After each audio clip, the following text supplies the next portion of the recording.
Bismillahirrahmanirrahim. Assalamualaikum warahmatullahi wabarakatuh. Selamat pagi semuanya. Apa kabar hari ini? Semoga kalian sehat selalu. Oke, kembali lagi ke mata pelajaran biologi. Nah, sebelum kita memulai pembelajaran hari ini, marilah kita bersama-sama mengucapkan basmalah. Bismillahirrahmanirrahim.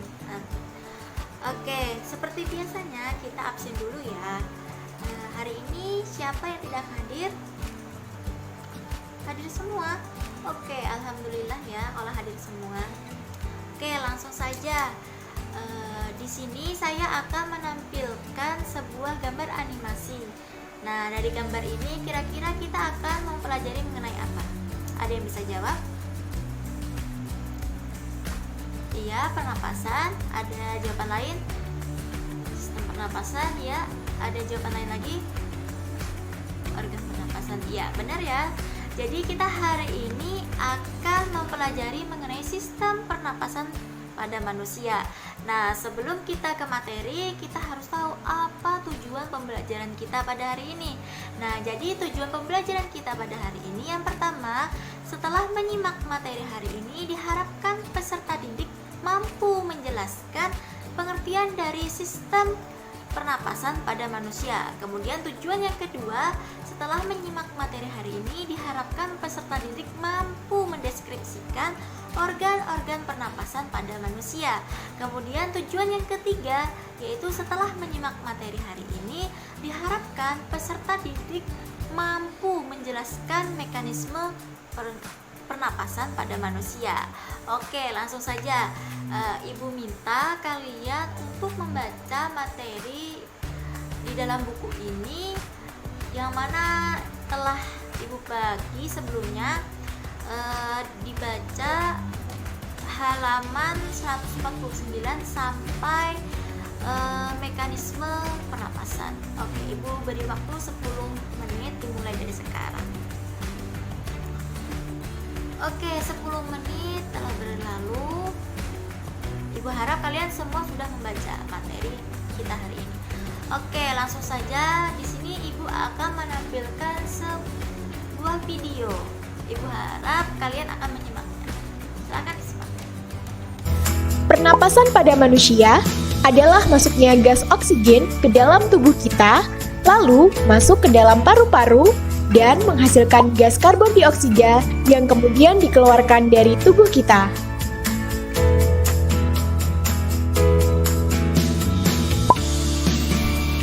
Secara sederhananya, kita menghirup udara yang mengandung oksigen atau O2, kemudian mengeluarkan karbon dioksida atau CO2.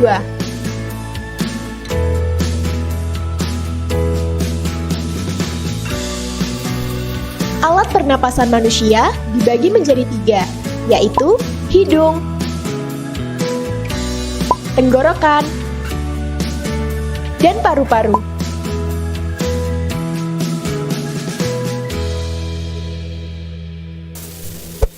Pada saat kita bernapas, O2 masuk ke tubuh kita, diproses di dalam paru-paru, kemudian dialirkan ke seluruh tubuh. Secara bersamaan, gas CO2 dan dikeluarkan dari tubuh kita.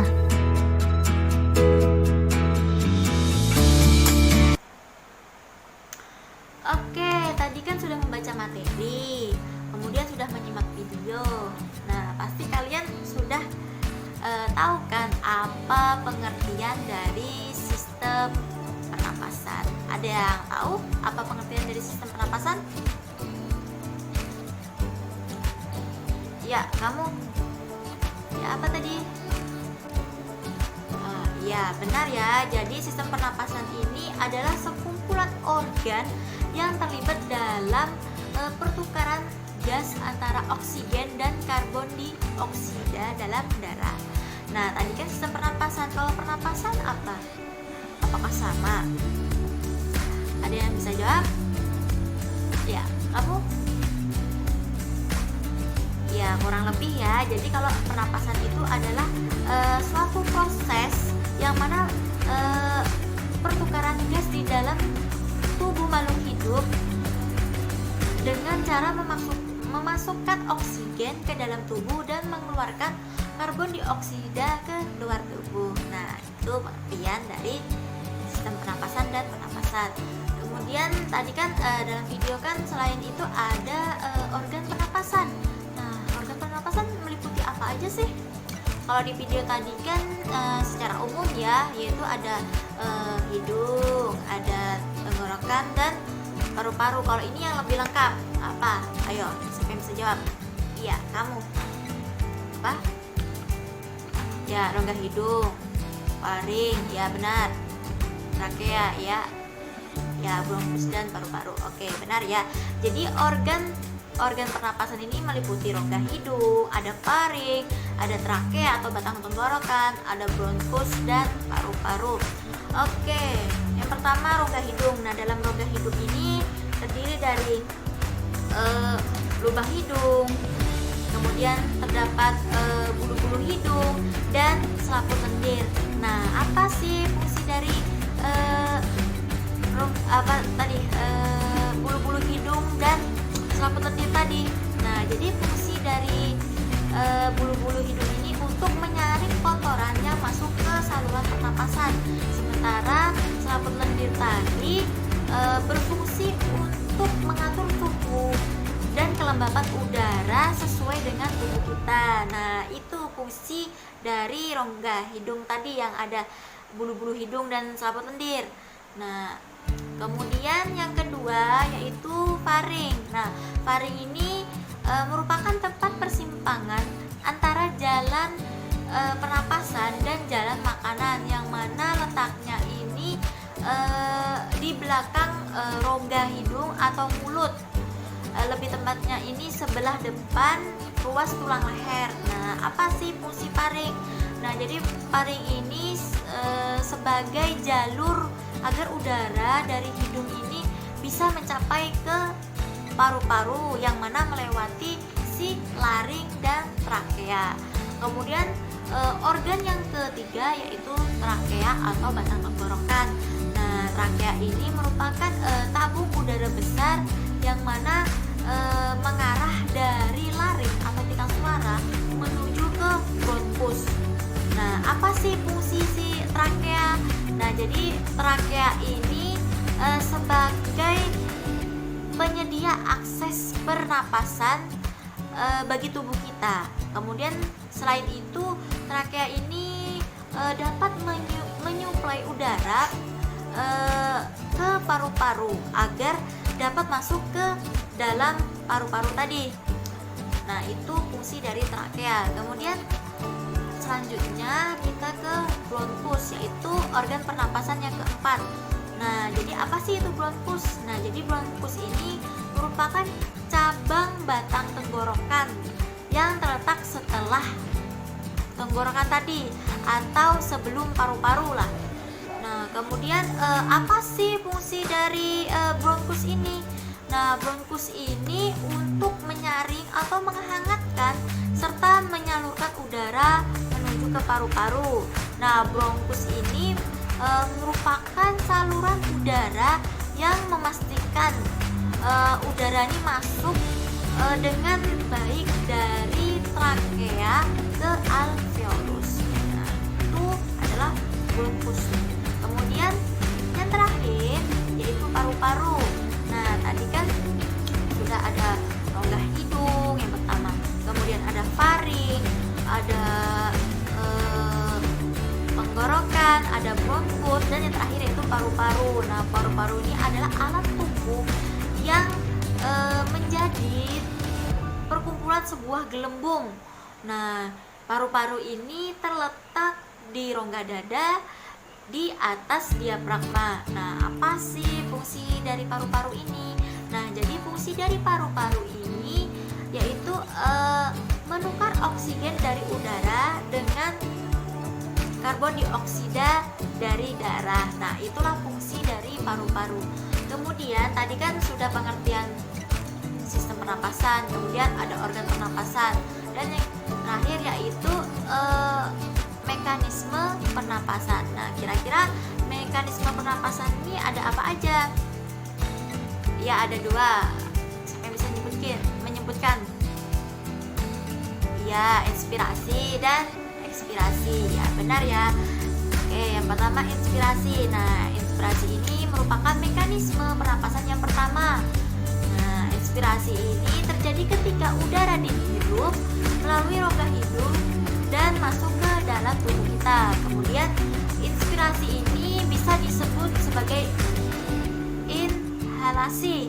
Nah, yang mana ketika kita melakukan inspirasi ini, diafragma dan otot dada akan berkontraksi sehingga volume rongga dada ini akan membesar. Kemudian paru-paru ini akan menggelembung. Nah, kenapa jadi menggelembung? Karena udara yang masuk tadi, yang kita hirup dari luar ke dalam tubuh tadi. Kemudian yang kedua, tadi kan ada inspirasi, kemudian ada ekspirasi. Nah, ekspirasi ini kebalikan dari inspirasi tadi.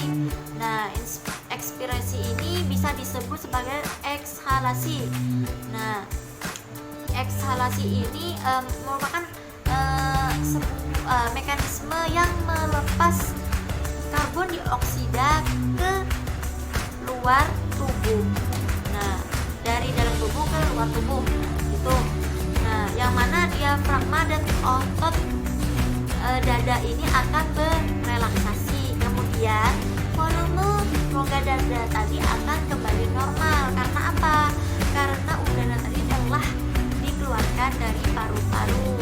Nah, perlu kalian ingat ya anak-anak, bahwa dalam satu kali pernapasan kita akan melakukan satu inspirasi dan satu ekspirasi. Nah, ya. Nah, tadi kan sudah ada pengertian dari sistem pernapasan, yaitu tempat bertukarnya antara gas oksigen dan karbon dioksida. Kemudian ada organ pernapasan, ada rongga hidung, ada faring, ada trakea atau batang tenggorokan, ada bronkus, dan ada paru-paru. Kemudian tadi ada mekanisme pernapasan, yaitu ada inspirasi yaitu menghirup, kemudian ekspirasi itu mengeluarkan. Nah, sekarang ibu minta untuk materi hari ini di kertas lembar. Ibu beri waktu 15 menit ya, cukup di kertas lembar saja. Oke, 15 menit sudah berlalu ya. Ibu harap kalian mengumpul rangkuman kalian.